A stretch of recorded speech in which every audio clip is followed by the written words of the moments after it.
भगवान शिव की पहली पत्नी कौन थी? शिव जी की पहली पत्नी थी माता सती। त्रेता युग की घटना है। एक दिन शिव जी और माता सती रामकथा सुनकर लौट रहे थे। उस समय सीता जी का अपहरण रावण ने कर लिया था। राम सीता के वियोग में थे और हा सीते पुकार कर सीता की खोज कर रहे थे।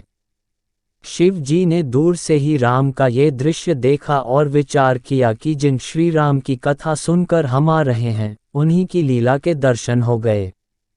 शिव जी ने सोचा कि अगर राम के पास जाएंगे तो लीला में भंग पड़ेगा, इसलिए उन्होंने दूर से ही श्री राम को प्रणाम किया। शिव जी ने देवी सती से कहा कि आप भी श्री राम को प्रणाम कीजिए। सती प्रजापति दक्ष की पुत्री थीं। उनका जीवन तर्क प्रधान था। वे हर बात में तर्क देखती थीं।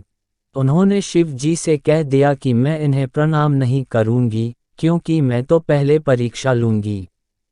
ये रोता हुआ युवक भगवान कैसे हो सकता है? शिव जी ने बहुत समझाया कि भगवान जिज्ञासा का विषय हैं, संदेह का नहीं, लेकिन देवी सती ने शिव जी की बात नहीं मानी। देवी सती ने सीता का रूप धारण किया और श्री राम के सामने पहुंच गईं। श्री राम ने देवी सती को पहचान लिया तो वे लज्जित होकर अपने पति शिव जी के पास पहुंचीं। शिव जी उस समय आंखें बंद करके विचार कर रहे थे कि इस संसार में बहुत कुछ ऐसा होता है जिसको होना ही होता है, इसलिए हमें आपस में तर्क नहीं करना चाहिए। मैंने अपनी पत्नी को बहुत समझाया था, लेकिन वह नहीं मानी और श्री राम की परीक्षा लेने गई। इस घटना के बाद शिव जी ने सती का मानसिक त्याग कर दिया था।